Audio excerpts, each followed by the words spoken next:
Scandal Squad, please hit that like button. Here's an old transcript of Angie Stone discussing her relationship with D'Angelo. It's Angie in her own words in an interview she did with Essence.com.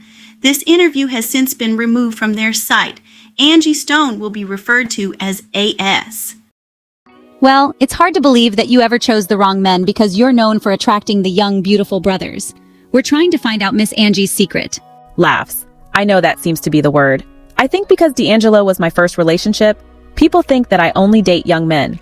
Because I look younger, these guys don't know my age when they get involved with me, and I don't really know theirs. But I act on spirit. The younger guys that I've dated have been mature. My man now is older than most of the guys I've dated, but still younger than me. Essence. Would this younger guy happen to be D'Angelo? Your relationship with him received a lot of public scrutiny. No, I wasn't referring to D'Angelo. But you know what? The criticism that D'Angelo and I received about our relationship only began once he became successful. What people didn't realize was that before he became successful, there was Angie Stone from the group Vertical Hold. A strong, beautiful sister who dated somebody who had not even crossed the threshold of the industry yet. When I was dating him, he wore glasses, had short hair, and his pants were hanging down to his butt. He was just a 19-year-old kid with big shorts and nobody cared and no one saw his beauty but me. And I told him, "You are beautiful. I promise you when your record drops, your lips are going to become famous, your eyes, everything will become famous." But he couldn't see it because his self-esteem wasn't where it is today. He didn't even have an image and his hair was really short, so I braided his hair with thread for his first album cover. It wasn't until Brown Sugar came out that people actually took a good look at him and said, "You know what? He's fine." Then all of a sudden, he's so fine he shouldn't be with me. Essence. People have always credited the success of Brown Sugar to you. Is that true? No, and to set the record straight, D'Angelo is a genius, and he doesn't need Angie or anybody to make him who he is. What people need to know is that we were in love with each other, so my presence, my spirit, my gift, all of that flowed into our relationship. We dated for 4 years, and when you're with someone you become them, we started to become each other and pick up each other's musical habits. So where he was in his life as an individual had a lot to do with how he expressed those songs. The only thing I can take credit for is Cruisin', which he couldn't get done without me. I also wrote Jones in my bones. D'Angelo's brothers are gifted and helped him with a lot of the albums, so he didn't need me. The rest of the world has placed this stigma between D'Angelo and me, but the truth hasn't been told until now. If anything, the beautiful part of Angie, the best friend, the confidant, the songwriter, the supportive lover, inspired his music. Essence. So will you and D'Angelo work together again? Deep in my heart and soul, I believe D'Angelo would love to work with me again. But being a prideful man that has been so misunderstood and second-guessed, that might not happen. He once told me, "I don't want people to think I can't do an album without you." And I have to respect that because for so long, people grouped us together in that sense. And it had so much more to do with our spiritual connection.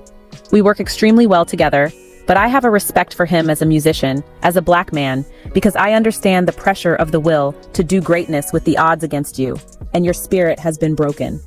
Essence. Are you and D'Angelo still friends? D'Angelo and I are parents first. For the sake of my son, I would never disrespect his father. I am an understanding sister, and it's a love-hate relationship, and I hope people don't misunderstand my statement. When you have put your business or life out front for all to see, and you're really just two Southern people who love what you do and love the Lord and try to move forward in your life, and you have all these things that come at you, it's very easy to have separation come and then silence. There are times that we are silent and there are times that we laugh. He'll always have a special place in my heart. Essence. So was it difficult letting go of the intimate part of your relationship? If I felt like I needed to lean on him, I could, but I chose not to. Because in order to move on with your life, you have to let that part go, and it's hard to do when you have a tie that binds you, our son. So we have that kind of communication. I can honestly say if we run into each other, there's still that gray area that questions, how did we get here? Essence. Do you think that some of the public's comments about you and D'Angelo not being suited for each other affected your relationship?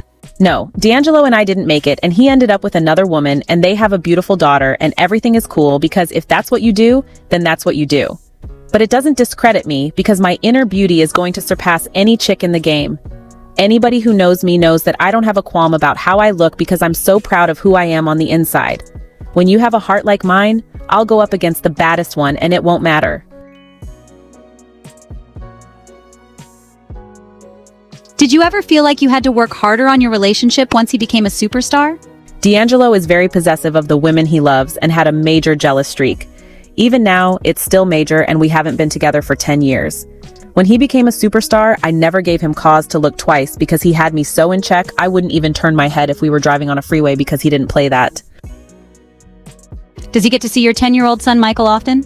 He doesn't get to see him a lot because D'Angelo has been trying to get his career back together and focus on his life, and I've been doing what I do, handling my 2 babies. As his friend, did you run to his side after he had his run-in with the law? I have a son with him, so when he got into a car accident that affects my child because my son adores his father. So if he's in trouble, I'm going to do what I need to do as a woman for my son because I would be less than a mother if I didn't. If it is moral support he needs or whatever is necessary, I'm going to always do that. If the shoe was on the other foot, I would expect him to do the same thing.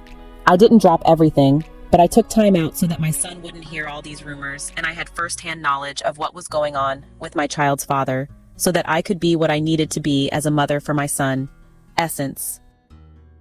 On Celebrity Fit Club, you struggled with a heart condition and were told by the judges that you were healthy enough to work out. Do you think your resistance was simply a mental shutdown? First of all, the doctor didn't say it was okay. What people need to understand is that VH1 is not going to put the company in a position to be sued. When I realized that it was set up to target the bigger black girl on the show, that's when I wanted to leave the show. Originally, the medication they had me on was wrong, and through no fault of theirs, I failed to do what I was supposed to do with the medication. However, we learned that my body was retaining a lot of fluid, which could lead to congestive heart failure, so the level of intensity they were putting me through was putting my health at risk. Essence. Yes, I remember watching you struggle during the biking challenge. What they failed to show was that the bike had been taped on 3rd gear. No one can pedal wheels that feel like rubber bands are pulling against your movement, which is like pedaling on a constant incline. Essence.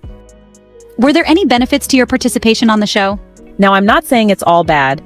Right now, I'm down to a size 14 and looking better than I have in years. Before I went on the show, I was between sizes 18 and 20. Essence. As a black woman, were you affected by Don Imus's comments? What Imus said has no significance to me, nor does the N-word, because I am so beautiful and bold in the skin that I'm in, that I won't allow another person to take that joy from me. I think I'm beautiful. There was a time when I didn't think I was beautiful when I gained a lot of weight because of a medical condition I had. But you can ask any of my high school friends, I had the baddest body in the school. It was other people who had the problem, so I was always good with me.